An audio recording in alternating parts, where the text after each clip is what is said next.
The pristine Ningaloo Reef is at risk of bleaching as unusually hot water in the Pilbara moves down the West Australian coast, scientists warn.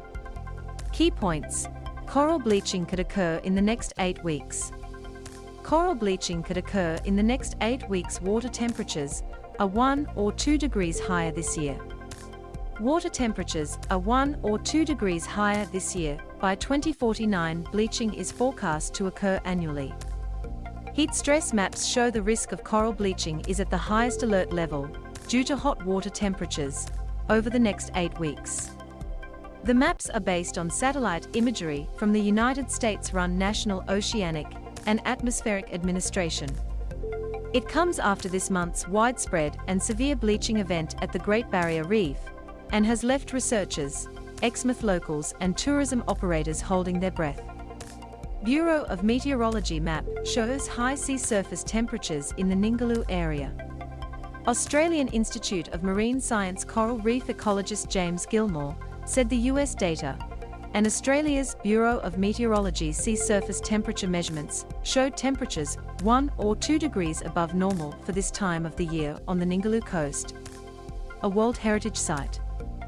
Dr. Gilmore said coral experienced heat stress in water that was 1 degree Celsius above normal, but anything above that became far more dangerous to coral health. Dr. James Gilmore says warmer temperatures coming from the north means coral bleaching at Ningaloo is likely. If you get to a period of 2 degrees above normal for a period of weeks, then that's when we see coral bleaching happening, Dr. Gilmore said. At the moment we expect to see some bleaching at Ningaloo, but the extent is uncertain. He predicted there would be moderate bleaching if the heat stress lasted 4 weeks, and it would be severe if it lasted 8 weeks, although that was unlikely. Coral facing double whammy of stress. Dr. Gilmore, who works from the Indian Ocean Marine Research Centre at the University of Western Australia, said coral spawning season was adding to the potential harm. That's a phenomenal event when the corals reproduce, but it's also a time when, as you can imagine, they are stressed and they are tired in the reproduction, he said. And then following that you get these rising sea surface temperatures in March and then April. So it's a double whammy almost in stress. Tourism operators in Exmouth are anxiously keeping an eye on the situation. With the tourist season underway, local operators are watching closely. Ningaloo Glass Bottom Boat Tours co-owner Rebecca Kitson said a healthy and beautiful coral reef was more than just central to their business and livelihood. For us, it's a deeper concern of what's going on, Ms. Kitson said. Researchers have been collecting underwater recordings from healthy reefs at Ningaloo. There has been coral bleaching events before, and there's no way to predict how severe this one will be. Coral does have an incredible way of regenerating, and it's about to spawn.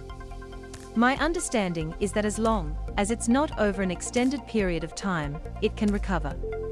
Coral bleaching linked to climate change. The last time there was a major coral bleaching event at Ningaloo was about a decade ago. In 2011, a marine heatwave combined with a tropical cyclone caused severe damage, with 80 to 95% of the coral cover affected in the Bundeji area of the marine park, according to the WA's Department of Biodiversity, Conservation and Attractions. Climate change is expected to contribute to more coral bleaching events at Ningaloo. Between 2012 and 2013, there was bleaching in the eastern Murruns area. The department noted the Ningaloo Reef was generally in very good condition, with an abundance of marine life. However, it noted changes were occurring and seawater temperatures had increased by 0.8 to 1.0 degrees over the last 32 years, with coral cover seemingly in decline. This decline is correlated with above-average water temperatures and marine heatwave events related to climate change, it said. It predicted this would lead to more bleaching events at Ningaloo. Bleaching to occur annually by 2049. The best available science predicts that by 2041, Ningaloo will experience significant bleaching twice every decade, the department predicted. Given that it takes the reef around 10 years to recover from disturbances, this rate of bleaching is beyond the recovery potential of the reef. By 2049, bleaching is expected to occur annually. Dr. Gilmore said bleaching was already occurring more often. Not only have we seen an increase in the scale of bleaching, but also the frequency, so the window of opportunity for recovery is decreasing, he said.